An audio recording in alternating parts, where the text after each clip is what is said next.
backburner relationships. Are you guys familiar with these? Do you have backburner relationships? This is how The Atlantic defines it. Quote, a person to whom one is not presently committed and with whom one maintains a degree of some communication in order to keep or establish the possibility of future romantic and or sexual involvement. So this could be an ex, this could be a friend of yours, but you feel like the timing is not right and you're literally nurturing that relationship in the hopes that maybe one day, if you're alone or if your current relationship doesn't work out, that you have that kind of safety net, right? But what was interesting about this article, which was on thefrisky.com, is they also brought up a study that was published on The Atlantic where these researchers looked at people in committed relationships and that were single, and that they thought that the people in committed relationships would have less backburner relationships because of some other studies that suggested that when you're in a relationship and you're in love, you're not attracted to other people, okay? So they thought, okay, so there's not gonna be as many backburner relationships. Well, then they conducted their study, which was basically based on like online activity, you liking your ex's picture, flirting with them, whatever that may be. And then they found that it was equal, that there were equal amounts of backburner relationships between the people that were single and the people in committed relationships. Thoughts, 5 words or less. My backburner relationship with bread. Backburners, still hot. That's what mine was. Backburners, don't pan them.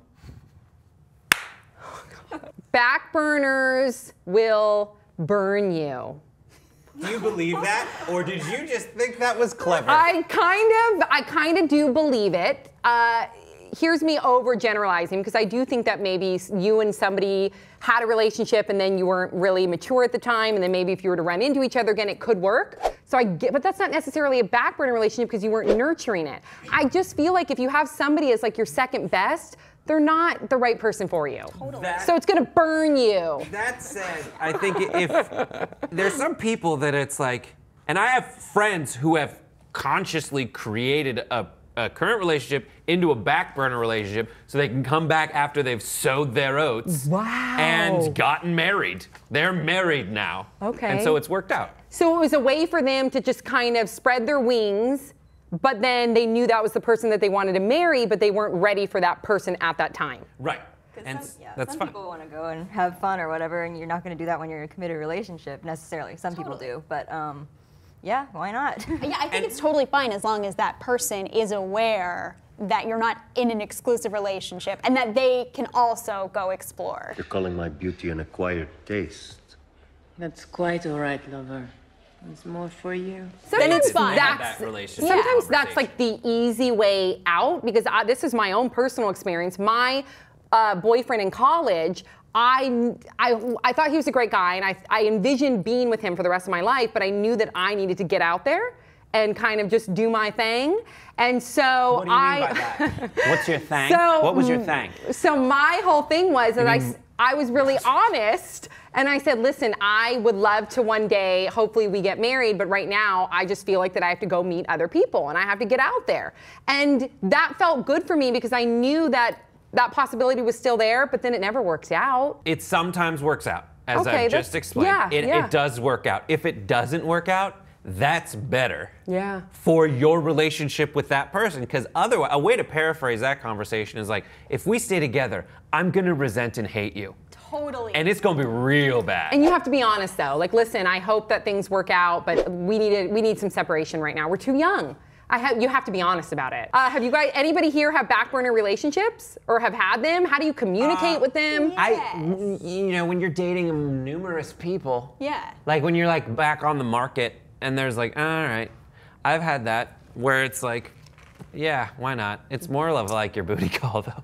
I mean, kind of, yeah. Or it's like, maybe you're seeing someone and you kind of want to be, I mean, you're not official yet, so you are still seeing other people, but there is that one person that you're hoping it will go further, but you're still keeping your options And open. I think it's different than a booty call because this is, you're almost hoping that it will eventually, so you're not alone.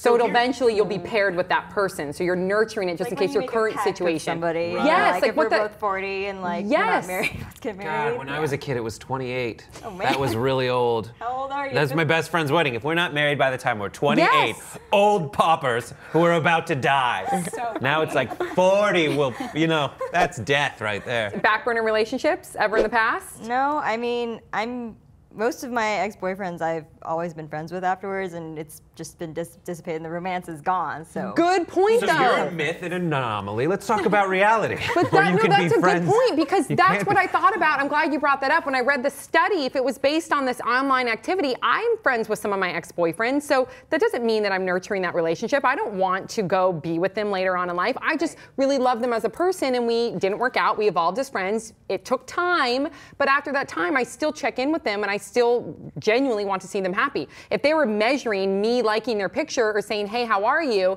That's not me nurturing a backburner relationship. So I think that study is flawed if that's how they It's measured like it. the most cynical study in that case. It's like the only reason you will talk to someone is if in the end you want to have sex with them.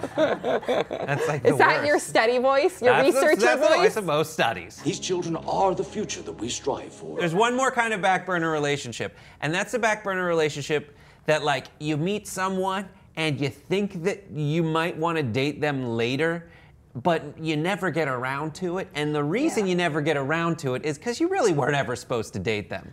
Okay, I feel like if you're really truly attracted to someone, you'll make it happen somehow. Yeah. Otherwise, there's just like a little attraction, but if you're not willing to make it happen, Then then it's it not was right. never supposed to I happen. agree. I And love that. I Most of that agree. is projection. And that's the benefit of the relationship with them that you have versus the relationship with the person you're dating is you have no idea what that person's really like in a relationship, but there's some subconscious thing keeping you away from them. I like Brett relationship talk. This is good. All right, you guys, please share your thoughts on backburner relationships. Do any of you have backburner relationships? Have you had backburner relationships? Please share your thoughts in the comment section below. Follow us all on Instagram at Sam Shocker. At Brie Estrig. Elquan. And there's no there. There's no it's just Elquan. Blake Griffin at Blake Griffin.